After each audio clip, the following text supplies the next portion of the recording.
Hello, and welcome to today's live coaching call and community conversation.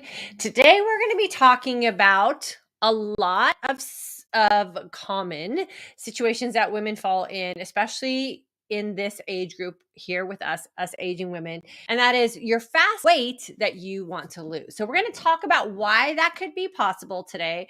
I'm going to offer some suggestions for you, and then I'll open up the floor for us to have some back and forth dialogue with some questions or comments that you might have.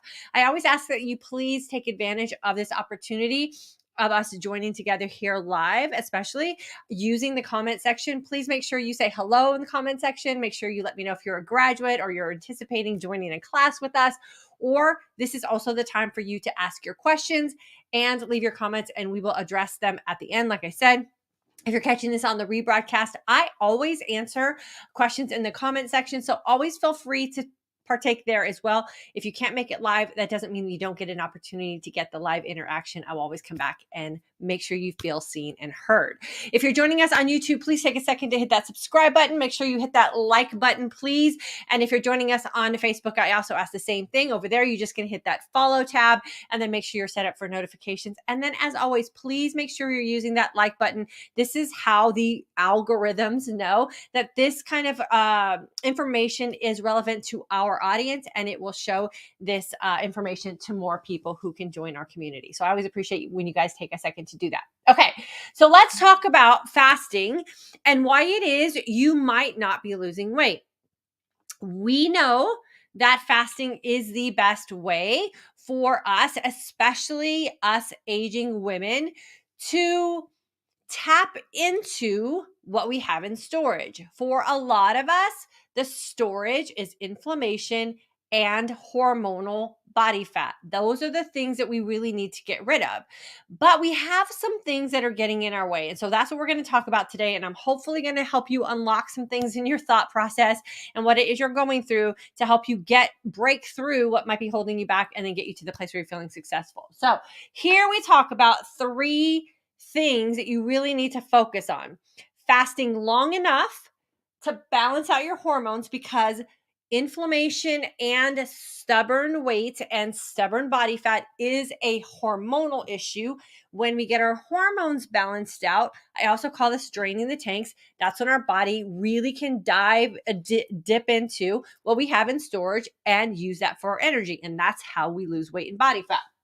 We need to feast well enough to support our next fast. So if you're fasting and you're feeling hypoglycemic episodes, if you're feeling afraid, in a state of hungry, if you're not feeling supported during your fast, I promise you're not feasting well enough for your next fast. And whatever decisions you're making in that feasting window are going to make your next fasting opportunity feel uncomfortable, right? And so we want to make sure that we're eating naturally occurring high quality fats. We want to make sure that we are aware of where our protein sources are coming from, and we want to dip into those conscious carbohydrates. That's what I call those from the earth kind of carbohydrates, right? We know when we're making a good carbohydrate choice, and we also know when we're making a poor carbohydrate choice. So if you find that you're having to justify those poor choices and you're feeling uncomfortable in that fast, you have to go back to the drawing board and ask yourself why you're allowing yourself to make those choices when you know they're going to keep you from looking and feeling your best. And then you have to train smart for what it is you say that you want, right? We have to get into that fat utilization mode with what we're doing in our exercise. I call that training smart. If you're not monitoring your heart rate, if you don't know what a fat burning zone is for you, if you don't know how to support your training when you're fasting long and feasting well, this could be the stumbling block that's holding you back. So let's talk about what's keeping us from achieving our weight loss goals when fasting is one of the most simple ways to get to weight loss, right? And get to that place where we're reversing the signs of aging and a lot of this aging related diseases that so many of us are struggling with. So let's get to that. Okay. So Here's what I hear a lot, and I'm going to talk to you today as if you booked a consult call with me and we're trying to get to the bottom of why it is you're not losing weight. So this is how I conduct my intermittent fasting for today's aging woman course, and this is how I conduct consult calls. If you're drinking coffee to help support what it is you're doing in your fasting window, but you are also saying, I can't give up my creamer or my sweeteners because I don't like coffee, then you are a candidate to give up coffee, right? Because what you're really doing in your fasting window is feasting. So if you're fasting and you're not losing weight and you're a person who can't give up your creamer or your sugar, this could be the reason why you're not losing weight, because you're not really fasting. You're actually feasting, but convincing your brain, because you're not eating solid food, that you're fasting. You're not achieving a fasted state hormonally, which is what we need to do to actually lose weight when we're practicing intermittent fasting. So if you're drinking coffee and you cannot give up creamer and you cannot give up sweeteners, you have to tell your brain that what you're actually doing is drinking creamer and sugar, and you're not really drinking coffee. Coffee is the excuse that you are using for creamer and sweeteners.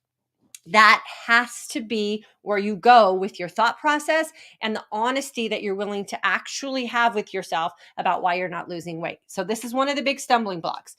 Fasting is uncomfortable. This is where I like to really get you to think about, what is it that you want to be most uncomfortable with? Because hypoglycemic episodes are uncomfortable. That need you have when you have huge spikes with your sugar because of what you're eating, and then you have a steep decline in how your blood sugar is being regulated in your body. That's uncomfortable, right? And so we eat and we eat and we eat and we eat to satisfy the discomfort. Feeling not confident in your clothes or how you show up in your life because you feel self-conscious about how you look and feel. That's uncomfortable. Not sleeping well is uncomfortable, right? Always having that preoccupied thought in your head about how bad you're feeling is an uncomfortable way to live your life. So fasting, yes, can be uncomfortable, but you're already living an uncomfortable life. You have to choose which uncomfortable is going to serve you in the long run and which one is going to yield you the best end result. I always say defer to the fasting uncomfortable, because at some point you're going to find comfort in it, and you're going to undo all of the other things that have your mind so preoccupied about how bad you're looking when you see yourself and how bad you feel when you show up for your day, right? So choose the uncomfortable that's going to serve you best in the long run. Here's another reason why you're probably not losing weight despite the fact that you're practicing intermittent fasting, because you're afraid of the feeling of hunger. And this is where I always like to pose that back.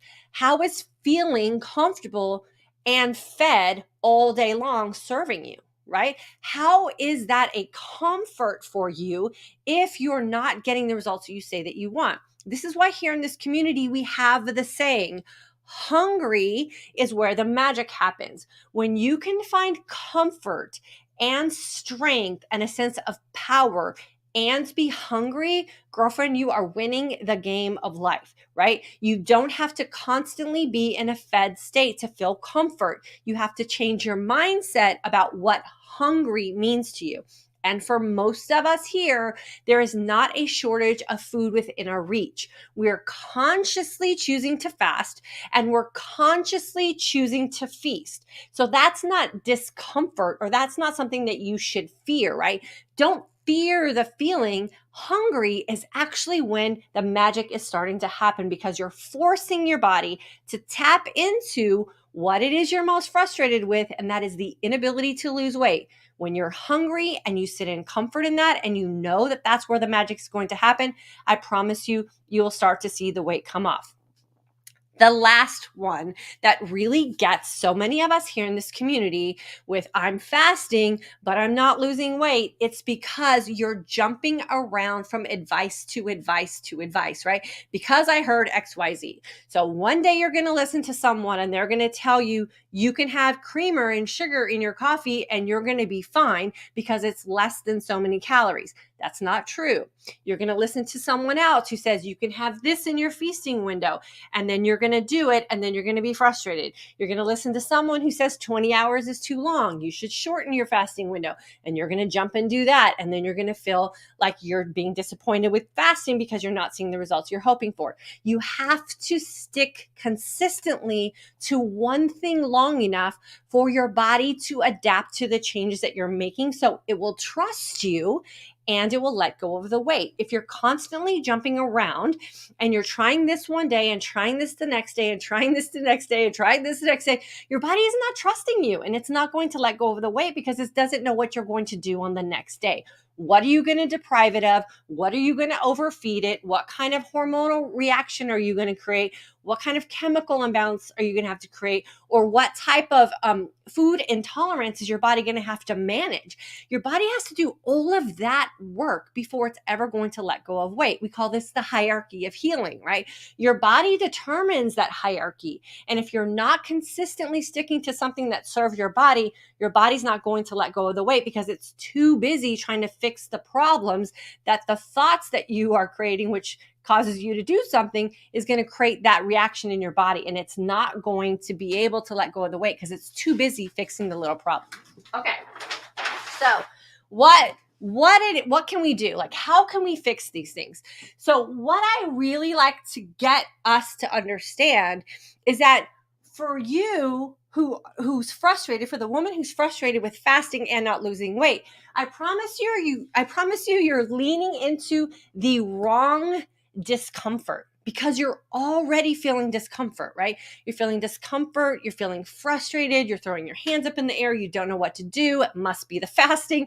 Trust me, it's not. We've had enough women find amazing results with this lifestyle once they really got serious and honest with themselves. So find a discomfort to lean into that's going to serve the end result that you're hoping for, right? Some of the things that we are afraid to let go of, right, because of discomfort is, I promise you, you're probably eating too much in your feasting window. It is okay to have a period of time in your life where you just ease back on the food. You are not going to starve to death. You are not going to be malnourished. You're not going to lose muscle mass. You're not going to lose any of those things. You're going to give your body the opportunity to reset itself. And then when you get to the place where you're feeling really confident and you found this new level of safety, right, and magic in discomfort, then you can reevaluate your food choices and you can put them back in your feasting window in a way that's going to serve you, right? So a lot of us are still overeating because we're still in that calorie counting mindset. Calories mean nothing to us. And if you're not losing weight, it's because your body has too much coming in and you're not giving it the opportunity to utilize what you have in storage. For a lot of us, we're still making poor nutritional choices. Your body has to have the nutrients that it needs, again, to heal itself on a hormonal and chemical level so that you can lose weight. So if you're still eating highly processed foods, you're still consuming bad oils, you're still putting stuff in your body that are causing you to have food intolerances. Gluten, dairy, and soy are the three that are causing us so many problems. That's what's holding you back from losing weight. You got to clean up your nutrition. You're not clean fasting consistently. This again goes back to the, I heard someone say this, or I'm going to try this. I'm fasting for 16 and I'm feasting for 8. I don't know why I'm losing weight. You have to ask yourself why you're following that fasting protocol if it's not yielding you the results that you're hoping for. That just means that's not working for you, and you have to find something that's going to get you into that place where you're going to start to see and feel the results. So fast consistently long enough for you to get those hormonal balances so that you can make the switch from hoarding, right? Hoarding in storage to pulling out and utilizing. And that is going to take you fasting longer than what you currently are. Poor sleep is another one of those things that keep us from holding on to weight despite the fact that we're fasting. Remember, we want to have that metabolic flexibility in all aspects of our life, and our sleep is really where our body gets the chance to convert energy and restore itself. So if you're not sleeping well, make sure you start tracking your sleep and figure out what it is you're doing in the evening before you lay down to go to bed that's causing you to have such disrupted sleep. I promise you it's probably something you're doing in your feasting window. So get really good at identifying those things. Not getting enough water. Here we talk about 100 to 150 ounces of water. Do me a favor, hit that like button if you're getting 100 to 150 ounces of water, or hit that like button if you know you need to increase your water, right? Hydration is key, again, to us letting go of that body weight and the inflammation. So you have to get that water up for sure. You're not honest with yourself. That's usually one thing, right? It's usually that one thing that you're afraid to let go of. For some of us, it's those cocktails at night, right? Is my glass of wine at dinner holding me back from losing weight? I don't know. Try it out. Go 2 weeks with no wine. See if you make a shift. And then you have to reevaluate how often you want to let that one thing back in your life that could be the thing that's keeping you back from losing weight. You have to make those honest lifestyle choices, right? And if your wine is something that's really important to you, it's not a bad thing. You just can't complain about the weight you're not losing if you've identified wine could be that thing that's holding it on to you. You have to pick what it is you want to battle with, right? And sometimes we go in seasons where we just like, I'm going to hold the extra weight because this is a season where I'm going to enjoy wine out on the patio with my husband or your spouse or your kids or whoever it is you enjoy that with. And you're going to go ahead and just be like, this is a season I'm just going to be a little extra fluffy. And that's okay. You're going to have another season where you can get rid of it. Working out incorrectly for your goals. We already talked about that. You want to make sure that when you're training smart.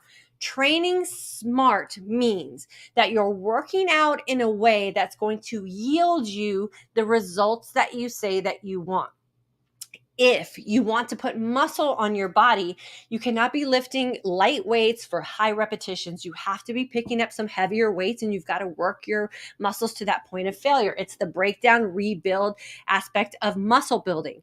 We have to make sure that if we are working out with a trainer or we're working out in a certain program, if you're working out in a way and you're paying someone for a result and they're coming into your workout with their belief system and not what you say that you want, you have the wrong personal trainer and you need to go find a new one.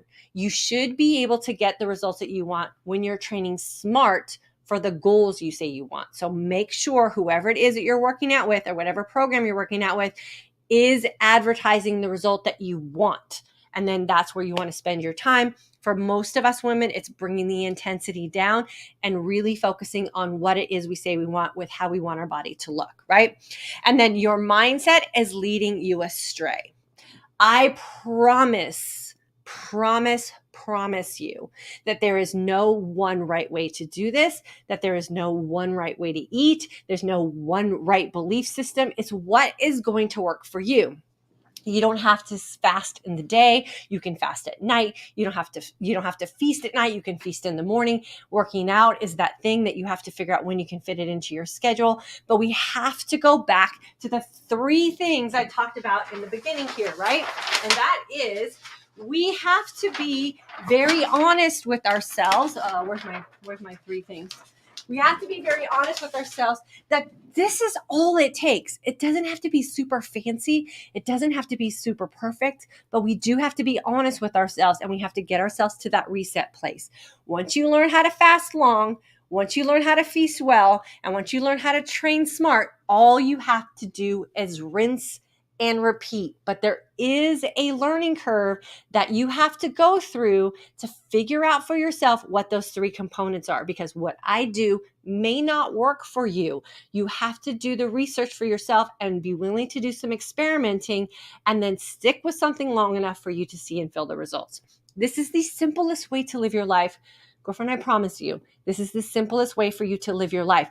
The problems come from here, and the past beliefs we've had about food and the past information that we trusted about how we take care of our bodies, and we have to be willing to do something differently if those things are no longer serving us. And I promise you, you'll get the results and it will be the most amazing thing. Okay, so let's see who we have here today. This is your time to ask your questions. I will answer them for you right here today, and hopefully send you off with some confidence and some newfound energy and some hope that if you just get these tiny little things dialed in for yourself and you get really honest with yourself about what you say you want and the decisions you're making, you too will be able to fast long, feast well, train smart, and most importantly, look and feel your best. Okay, let's see who we have here today with us. Carolyn, grad from 2018, Intermittent Fasting for Today's Aging Woman course. I can resonate with this topic. 54, postmenopausal, and in the past 3 years, losing weight feels impossible. Everything you're saying is making sense. I am not feasting well, carbs, wine, etc. Yes, okay. So, Carolyn, here's what you have to do. You have to just, and I do this a lot, right? There's just a conflict between what you say you want and the decisions you're making, right? And once you end this and everything flows together well, then the weight loss part of it doesn't feel like it's that constant mental struggle, right? So you can have some wine, you can have, and carbs, again, are not the bad guy, right? The carbs are not the bad guy. It's the what kind of carbs you're consuming that could be keeping you stuck. It's the exceptions that you're making about the carbohydrates that are making you stuck. Are you training smart? Like, are you training to maybe get your body into that fat utilization mode? And, the beautiful thing today is there's some ways you can actually test that so you don't have to play a guessing game.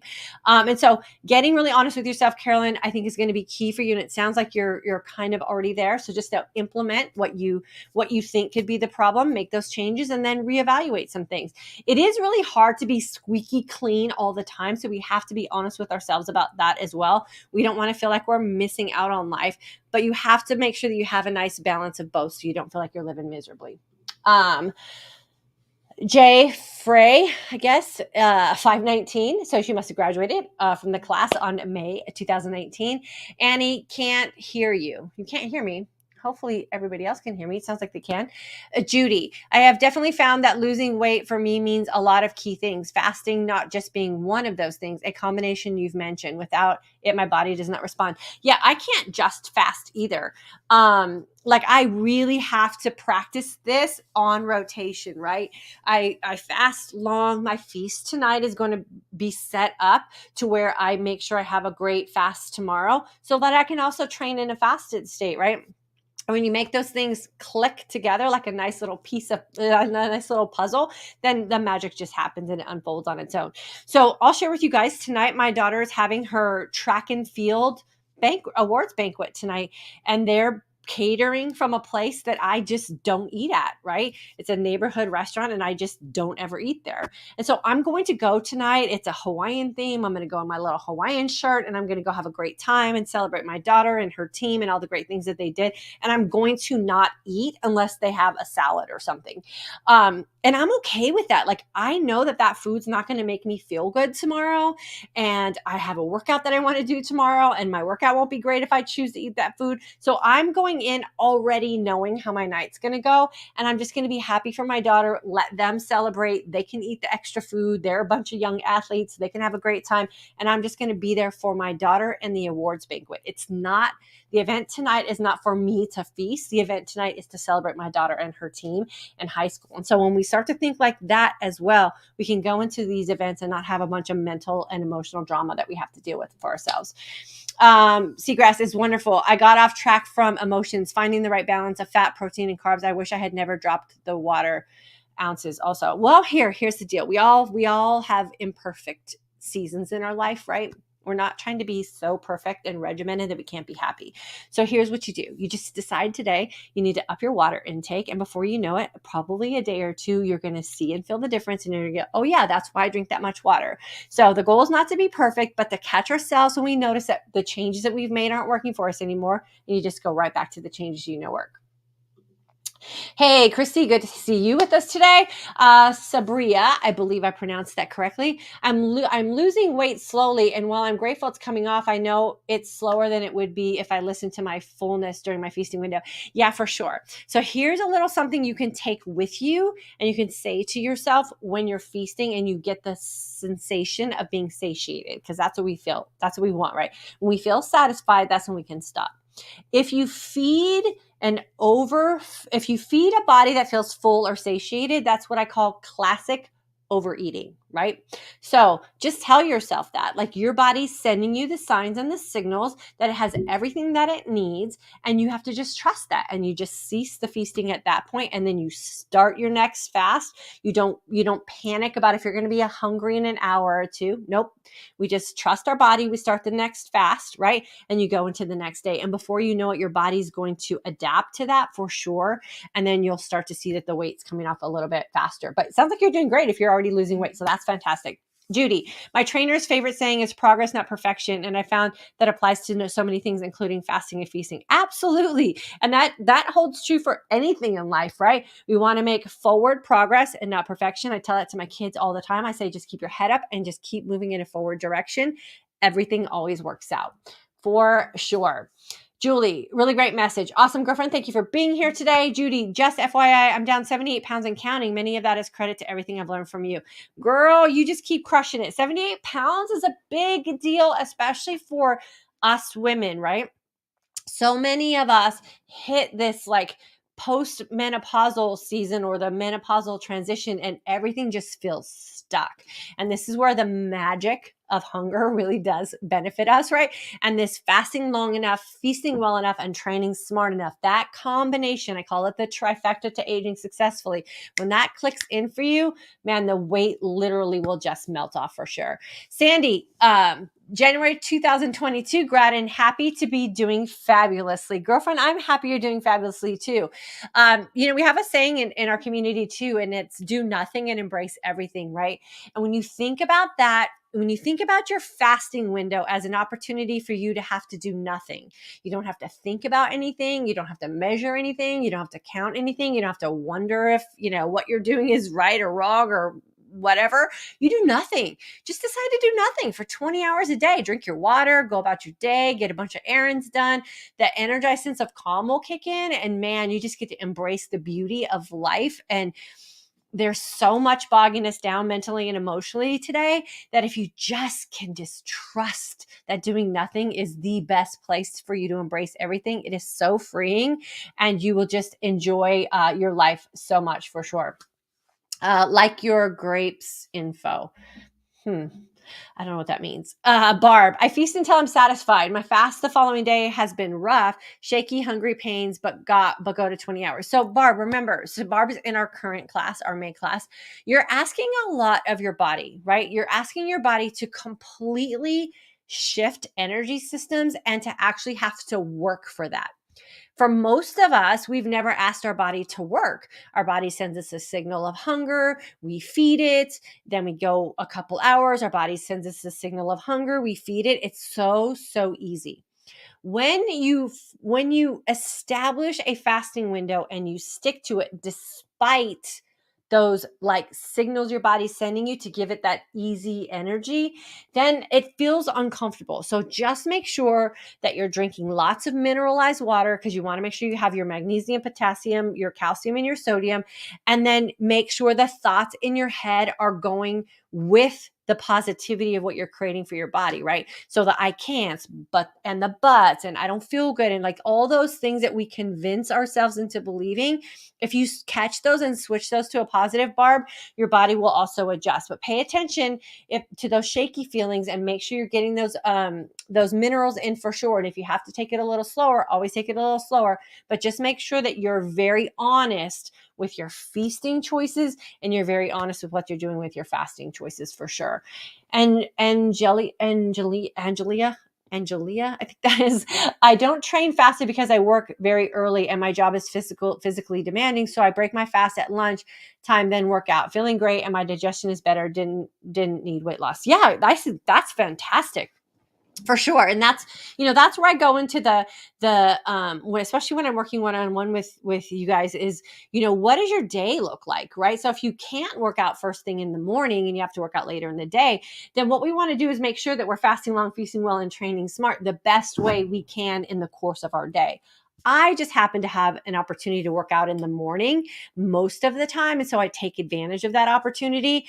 If I work out later in the day, like there's a pretty good chance I'm not going to get my workout in. And I just know that about me. So it's more of a personality and a scheduling thing for me. And then when I can work out in the afternoon, I always take advantage of that. But so again, it's not trying to get it perfect. It's just getting it done the best way we can with the schedule that we have. So it sounds like you're doing that. And that is fantastic. Sabria, yes, congrats, Judy, for sure. About grapes, the sugar, you teach it in class. The energy from them is short-lived and not worth long-term energy. Oh yeah, okay. So thank you for clarifying that. How I teach about fruit choices in the intermittent fasting for today's Aging Woman course. Jillian, I've been doing back-to-back 5-day fast this month. It's not been easy, but the weight is coming off. I've tried it all. Back-to-back 5-day fast. So I guess you're fasting for 5 days. Yeah, that's not, congratulations. Again, that's that personality thing. You know, I get a lot of questions from people about, 3-day water fast and what's better, alternate day fasting. And should you do this kind of fasting or that? I'm like, do what works for you, right? I love food. I love consuming food with my family. Dinner time is the big meal we have in our day. So to go days without food does not suit my personality. To go 20 hours fasting, that's the jam, right? And it has yielded me the best results. So you have to do what works for you, and then just make sure that you're not creating a mindset that could lead to a binge purge type of mindset. Like you fasted for 5 days. Now you're going to go eat everything in sight because you fasted. I also like to teach that, with breaking your fast, like fasting doesn't mean that you can eat whatever you want. We feast to support the next day's fast. We don't feast because we just fasted. And that's a mindset shift you got to make sure you're clear on as well. So for those of you who are interested in jumping into class with us, our next class does start on the first Saturday of June. I believe it's the 4th of June.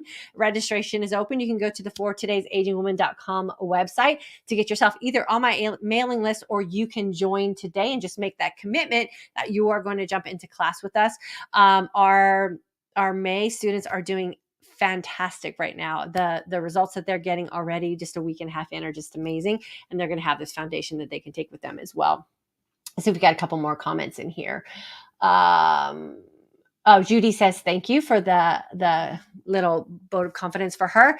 Personally, I've learned so much from you, all the good stuff. Awesome, Jillian. I'm so happy for that. And hey, here's the deal. We want to create a community of women who are feeling confident about the personal choices they're making for themselves, and they're not waiting for someone to tell them what to do. Like, you don't need permission. Just do what feels good for you and just use really common sense stuff. So I will never talk someone out of a multiple day water fast. I say, you do you, girlfriend. Just be safe. I don't talk anybody about out of eating anything. Just make sure you're clear with your mind that that's going to serve what it is you say you want, because ultimately we're creating a community of women who are looking and feeling their best and doing that in their most authentic way. You don't have to do it my way. You have to do it in the way that's going to be most authentic for you. And that's what I love about you guys here. Awesome, you guys. I'm so happy for you. Those of you who are getting amazing results. I hope that if you're feeling frustrated, I said just one thing today that you're going to take with you and rethink and implement into your life as a change, and then come back and let us know how it worked for you. We want to make sure that you are really having the opportunity every single day to look and feel your best. And I want to make sure that you're doing it in a way that will create a lifestyle for you that will stand the test of time, because all the decisions we're making today are for that future self and how we want to show up for her. Have a great rest of your day today, you guys. Have a great weekend. I will see you guys back here on Monday at noon Central Standard Time. And again, just a little reminder, our next Intermittent Fasting for Today's Aging Woman course does start on June the 4th. That's where I give you all the goods and all the lessons about how this all works together as a big picture approach to lifestyle changes. I would love to have you as one of our graduates. Have a great rest of your day, guys. Bye.